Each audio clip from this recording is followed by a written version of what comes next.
Hello, my name's Mac Miller, and I'm here today with Dr. Bob Rossman. Dr. Bob has been a friend of mine for many, many years. I was figuring up this morning, and it's been almost 50 years since we met. Doesn't seem like that long, but it has been.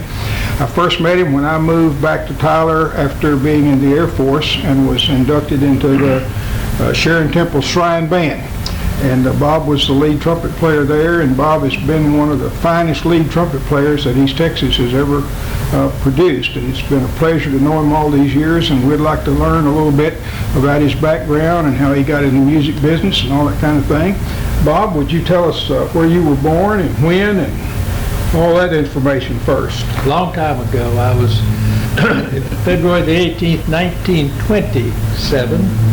Born in Franklin, Pennsylvania. When I was about 10, my family moved to Fort Arthur, Texas as a 1,500-mile move. My early days were limited to school, elementary school, junior high school bands, but in the late 30s, early 40s, the big band hit its prime, and I became involved with not only school bands, with local bands, and was blessed with that for years. Left there after graduation, went to Austin and played in a couple of bands there, and then these were World War II years. Were you a doctor at that time? Not yet. Pre-med. Worked with bands around Austin, and then when I went to medical school, didn't play my freshman year, but then the next 3 years played with a group there in Galveston, and then went to when I left Galveston, went to Oklahoma City for a year, and then to Alto, Texas, 6 years in family practice, and didn't play at all. Then went and did a residency in dermatology in Houston for 3 years, didn't play there. Moved to Tyler in 1963. Probably a year or two later, down swimming laps at the YMCA, a guy named Kirby Ellis, I believe, was a lawyer, and he mentioned about going to band rehearsal. I got an interest in that, got an invitation, showed up, met Eddie Fowler. Lo and behold, the Shrine Band was interested in starting a dance band. I could not have heard any more welcome sound than that. Hadn't played for 10 years, so I didn't have much to offer, but I joined that group and was with it for a very long time after that. Tell us some of your experiences when you were in Alto, Texas. You've always told me you were a real doctor. I was a real doctor. Tell me some of your experiences there. Oh, that was great experience. I had the territory from Crockett over to Nacogdoches, south to Lufkin. That whole South Cherokee County was mine. And my, busy, loved every bit of it. Suddenly waked up one day that by that time we had 4 children. And all of a sudden I realized that my practice and my family were competing. That's when I elected to go back to Houston to do a residency, which I've never regretted. It's been fine. Then we moved to Tyler. You got paid sometimes with chickens and cookies and stuff? Is that what did you tell me that one time, or did I just imagine it? You could have been close to the truth. Well, during World War II, were you a doctor during World War II? No, I was an operating room technician, U.S. Navy Hospital, Key West, Florida, and played with a little combo at the Officers Club there. Had a real plus on that thing. We had open refrigerator anytime we wanted to. But played there and saved enough money that when I came back and went back to the university for the rest of my pre-med, was able to finance what I'd gained by playing. This was would have been in well, whatever it was. In those days, you could get into medical school on the basis of 90 hours. You didn't have to have a bachelor's degree, and so I worked very, very, very hard and managed to get an admission, and so began my medical school experience in about 1949.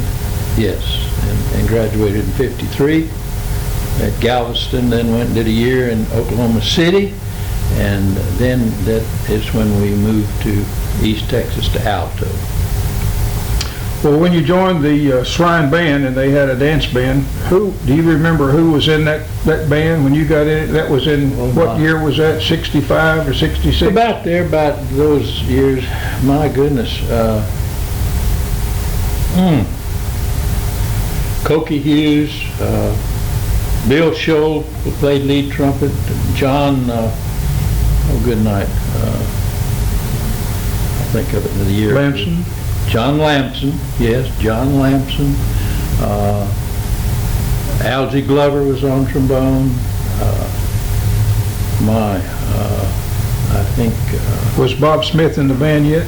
Yeah, Bob played baritone in those days. What about Danny Stuber and Raymond? Stuber and Raymond, yeah, they were very much a part of it.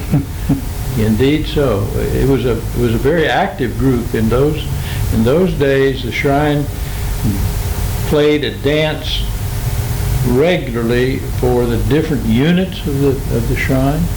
So we had plenty to do, and then we did other jobs around here. Where were most of those dances held? Downtown at the American Legion. There was a facility down there, a hall, and that's where we played a lot of our things there. And then somebody got the right idea, or got the wrong idea, you might say, that because we were a Shrine unit, we no longer could charge other units for it. So that ended that plus. But it didn't slow us down. We had plenty to do. Well, didn't y'all play some country clubs and other private dances, and played at what became Harvey Hall later? And a lot of programs there, right? A lot of, yes. What about the Shrine contest? I think we were in 10 or 11 of those yearly competitions. We won first in 9 of those, and one we got a second. But we were really, really blessed with the response from the state Shrine Band program, and it was a real challenge for us, because there were some good bands from Houston and Dallas and San Antonio and Galveston, and so they had good bands, but we managed to come through very, very well. Well, I know on those contests with the Shrine, it's not like UIL contests that high school bands go to and junior high bands go to. There's only one number one band. It's first, second, third, and fourth. They're listed. You can't make a first division, and 3 or 4 bands make first divisions. There's only one, so that meant y'all were the best band in the state. From the state standpoint, yes, yeah. Well, when did the Shrine Band finally just kind of dissolve? What happened with that? Let me think.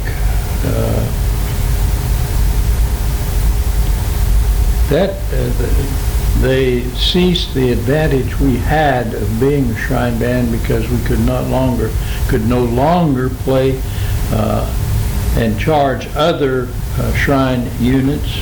We were kind of left out in the cold, and so that's when we stepped aside and let that go. So really, there wasn't a community jazz band like the Shrine No. Band in Tyler for 2 or 3 years, right? For some time, right? And then it came back and was formed almost the same identical band as the Tyler Big Band. Major change was that Eddie Fowler, who had been our leader for years and years, was stepped up to be a candidate for the president of TJC.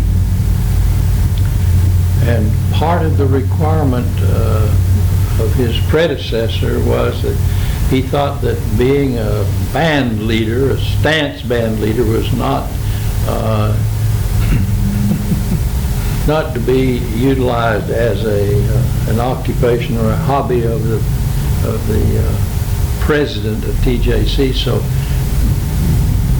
he gratefully stepped aside from that. So we were. But before he did that, when the Tyler Big Band first started, he was instrumental in getting the Tyler Big Band started, and actually directed it for a couple of 2 or 3 years before he finally had to step aside. Correct? Yeah. You remember what year he? I really don't. I really don't. I know that when he stepped down, my second trumpet player had big bands beforehand. Who Raymond Roan? Raymond became the band leader, and then did that very well. Something he'd done for a long time. Well, Charles Pickens was always the band manager in both bands, was he not? Yes. He did the booking and took care of the money and all of that. Is that right? Yeah. I'm not sure what else to ask. Do you remember any experiences that the band had along the way that you thought were interesting, or?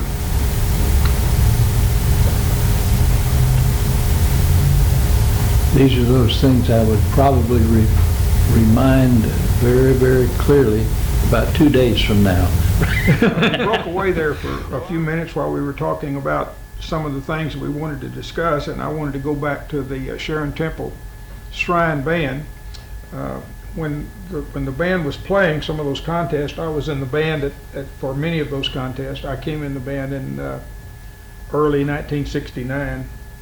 So during the 70s, a large part of that I was on some of those contests. And can you tell us how the contest how we got into the contest mode with the Shrine, what it was like? It wasn't really a jazz band contest, was it, in the beginning? Not at all.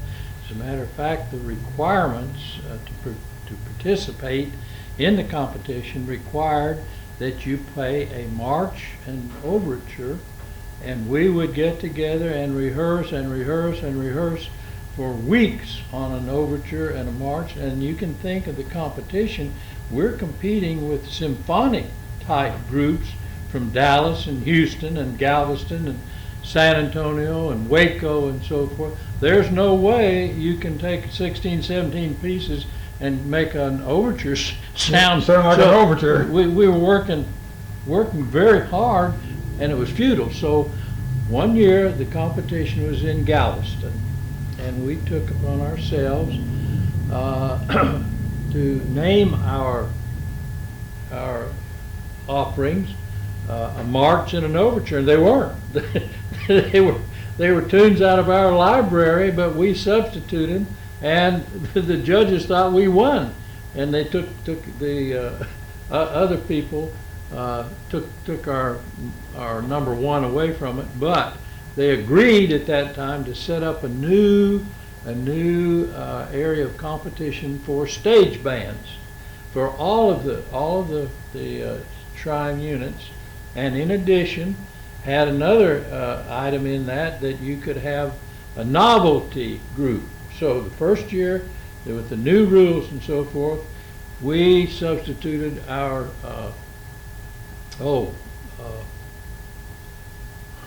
what's the term I want to use? Dixieland.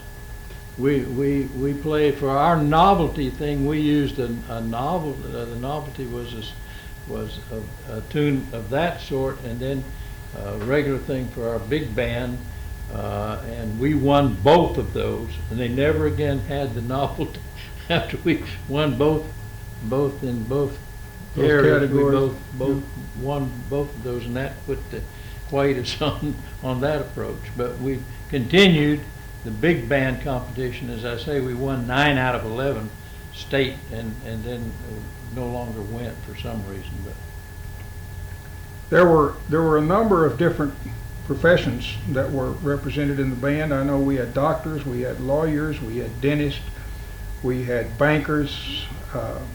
I was working in a music store at the time. Insurance salesman. I know when I came out of the service, when I got in that band, I realized immediately I had my own doctor and my own lawyer and my own dentist, and you know, I had an insurance agent, and I had almost everything I needed to set up, you know, life in a new town. And it was really nice. They were really good men. Cokie Hughes was a really good insurance agent, as was Pick Pickens. Was really good, and everybody in the band, Dr. Bob doctored all of us in the band. You got a headache or a cold or something, you call Bob and said, I don't feel good. Well, what's wrong? Well, so-and-so. Well, go down to the drugstore and I'll call you in something. And you know, you'd go get it, and a day or two you'd be okay.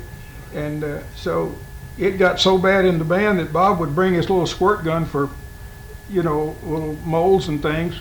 He'd bring that in an ice chest to the rehearsal, and everybody would just line up and he'd squirt people with that. So, but I remember back in those contests, some of those contests were the shrine at contest time against each other was a dog-eat-dog thing. I distinctly remember that we had to place guards around our music, but for fear that it would be stolen and our instruments would be messed up at those contests. They were really hard-nosed contests. And we were going against Dallas and Fort Worth and San Antonio and Austin, Waco, El Paso, Houston, all these big cities, and they had a lot of people to choose from, and yet we did very well. I remember one incident, there was a gentleman in the band that owned a brick company in Henderson, and I can't call his name right now to save my life, but he was a trombone player, and for whatever reason at that time I was playing, I think, an alto saxophone part, and I had just come out of the Air Force as a saxophone player. I was playing a saxophone part, and we were playing along there, and something went by my head, and I thought, what was that? And I looked down, and there's a trombone slide, and I just reached down and picked it up and held it back behind my head, and somebody took it away from me, and we kept on playing. And I found out later that it was the guy from Henderson. He said it just slipped out of my hand and went flying. But we won that contest. We got to be the #1 band in that contest in spite of that. So those were interesting times, and we had a lot of fun there. And when that band, sometime in the mid '80s, I'm going to say '86, '87, somewhere in there, I was not with the band anymore. I had left the band in about '76 or '77, and I was playing with a guy here in town named Larry Stanley, and we were playing 7 nights a week, so I could not be in that band, and I didn't know the details, but I was told at a later date that along in '86 or '87, the Shrine elected to just no longer have a Shrine band. They weren't going to support it. They didn't want a band. They wanted the clowns and the little cars and all that stuff, so that's what they were doing. And the band just broke up, and you said that the band lost 2 of its members. You were talking about Danny Stuber. Danny and Raymond. Danny and Raymond Rome both retired from their regular jobs, and at the same time they retired, in their minds, retired the band. And the guys, not everyone agreed with that, so we slowly gathered together. We used to rehearse out at the telephone office there. Bob Smith arranged for us to have space there, and that's when Eddie came back. We needed a lead alto player, and Eddie ran back. He was pleased to come back. Yeah. Well, I got too old to play 7 nights a week and work 6 days a week along about that time, and so I quit playing with Larry, and I didn't want to just lose everything I had learned. By then I had been playing drums for 10 years, and I didn't want to lose all of that, so I knew a lot of band directors and people around, so I called a bunch of people and we got together and renamed it renamed the band the Tyler Big Band, and it's played under that name since that time. That was something that the band decided on. I didn't decide any of that. But I played drums in that band, and Eddie played lead alto, Bob played lead trumpet. We had 2 or 3 different lead trombone players. We started with the same trombone players that we'd had just about. And a lot of people have filtered through that band. A lot of really good musicians over the years have filtered through that band. And we played out at, one of our first jobs was to play out at the Rome Quarter Road VFW, and that became a weekly deal. For several years we played the last Saturday night of every month out there, and it was very enjoyable. It was packed almost every time we played. People came from Dallas and Winsboro, Mineola, Lufkin, all around, all these little towns around here, and some of them from off, and they would come and spend the night in Tyler in a hotel or a motel and come to hear us play and then go back the next morning. It was a very enjoyable time, and I had forgotten until our little break a while ago, and I was reminded that the band at one of the radio stations in town, and I don't remember which one, but they came out and broadcast the music live, and we actually took telephone calls from nursing homes and places where people would call in and request that we play. And we played almost exclusively big band repertoire. We did not have a vocalist at the time, except some of the guys in the band maybe would sing 1 or 2 songs a night, but other than that it was all instrumental and big band stuff that we played. I remember that. We played a lot of stuff that had been arranged by Sammy Nestico, Dave Whoopi. I don't remember all the names of the arrangers that arranged for the band, but we had good arrangements. The band sounded good, played good, the musicians were good in the band. Again, we cut away for a few minutes and we're going to go back. The Tyler Big Band was going very well, a lot of musicians, and I was kind of in charge of you cannot run an 17 or 18 piece band without really extremely good people to come and sit in an emergency. There's always somebody who's great. Aunt Agnes, is getting remarried or something, and they have to go and can't get away, and so you have to have people that can come in and sit down and read a piece of music and be a part of the group, and that takes a very mature, very good musician to do that. So the amount of people that can do that is very limited. But we had developed a list of a large number of people that wanted to play, liked to play, and could play, and they were good musicians, and we were using them as subs. And there came a time where there were nothing like big fights or anything like that, but there were some differences in the band about kind of philosophies, which way to go, what music to play, what arrangements to play.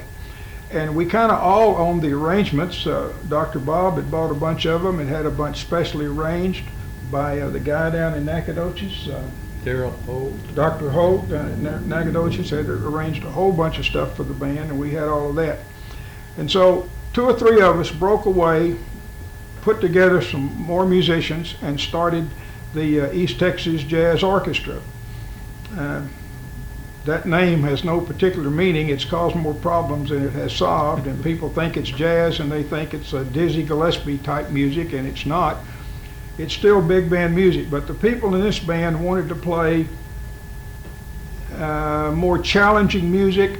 They did not want to play just the old standard big band repertoire that we had been played for years. We wanted to do some more rhythm and blues, and we wound up getting a vocalist and just doing things a little bit differently than the other band. And luckily, over the last 10 or 12 years, ever since whatever length of time it is that occurred, both bands have been able to go and play and have stayed together all this time and done very, very well. And we've been very blessed with that. Bob, anything? The East Texas Jazz Orchestra, we started out using some of the music from the Tyler Big Band. We copied it and used it in our band. And not long after that, a fella from Gerald Fagan was a band director in the area for many years. Very excellent band director, fine man, fine musician. And he called me, and he had found somebody in Sweden, and they had an entire big band library of some 2,500 arrangements. Well, a new arrangement for a big band goes anywhere from $55 or $60 to $150. I mean, that's a lot of, that's a good deal of money to play for a single song to perform. So he wanted to buy this library, and I agreed to go in with him, and we both bought the library, and we've shared that library with a band that's up north of here, over by Jefferson, I think is where they are. And we have shared that library, and it's a very fine library. It has a lot of modern tunes in it. It has a lot of stuff that Doc Severinsen did with his band, and we do some of that, and we do more rhythm and blues stuff in the Tyler Jazz Band. We've got two singers. We've got a man and a woman that sing, and he sings a lot of rhythm and blues stuff like Stormy Monday. I don't know, rhythm and blues stuff. None of the titles come to mind.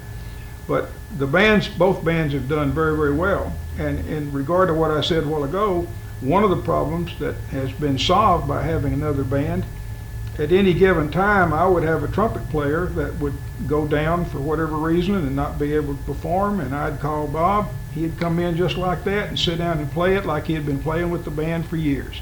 And of course some of the arrangements he had actually been playing for years, but most of them not. But he could read well enough and play well enough. He could play the lead book, the second book, the third book, or the fourth book. He could play any of those, and that's very valuable for a band playing in this day and time, to have people that can do that, especially in an area that's not as large a metropolitan area as, say, Dallas or Houston or Chicago or New York or some big city. So not to embarrass Bob while he's sitting here, but just a tremendous musician, a tremendous lead trumpet player. You always knew what he was going to play, very consistent with it, good range, didn't poop out at the end of the night and not be able to play. I mean, these are all important factors for a band that's going to play for 3 or 4 hours in a row. It's very difficult. Anything you'd like to add about the two bands? Or No, I think they're both fine, and they're both there's no animosity between them. It's not a matter of competition at all. no, it's never been competitive like No. that. Well, what about enjoyment? Have you enjoyed it? Oh, very much. Matter of fact, it was a sad day for me about 4 years ago when I just had to lay it down. I could no longer continue. But I still have an interest in it, a very, very great interest. I was persuaded by my father, who was a drummer, of all things. I should say that drummers are always the best looking, most intelligent people in the band. I created more tears for my mother, and I would say way up top, one of the greatest regrets I have ever had. My mother wanted me to play piano. She had me with 3 different teachers. I didn't want to play piano as a child, stupid as a child, because on the municipal band my dad played, there wasn't a piano player.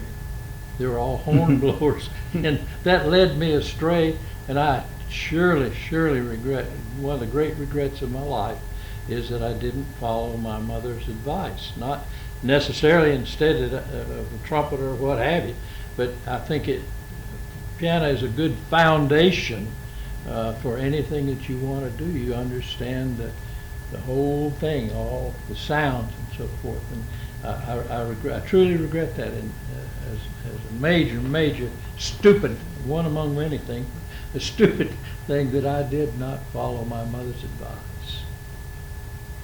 Another thing that came to mind, we were talking about during the break a while ago, that both bands, the Tyler Big Band, the Sharon Temple Shrine Band, and now the East Texas Jazz Orchestra, all of these bands for years, we've kind of made it sound that we played for money all the time, and that's not necessarily true.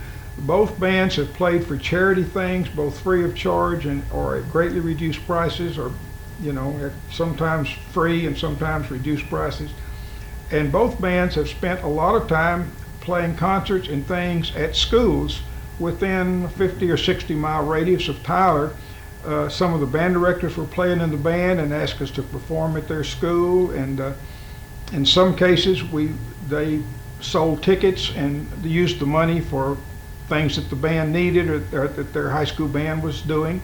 And all of their kids came, of course, and we would almost always feature one of their better high school musicians with the band when we did these performances. But I know we've played Malakoff repeatedly, we played Pine Tree, we played Big Sandy, we played Palestine, Jacksonville, White House, Chapel Hill once, I know. We played over at Henderson once or twice, but many other places, and some of these places 2 or 3 times. We played up at Hawkins before. Sometimes college has us come in and play for some of those, and we've done that.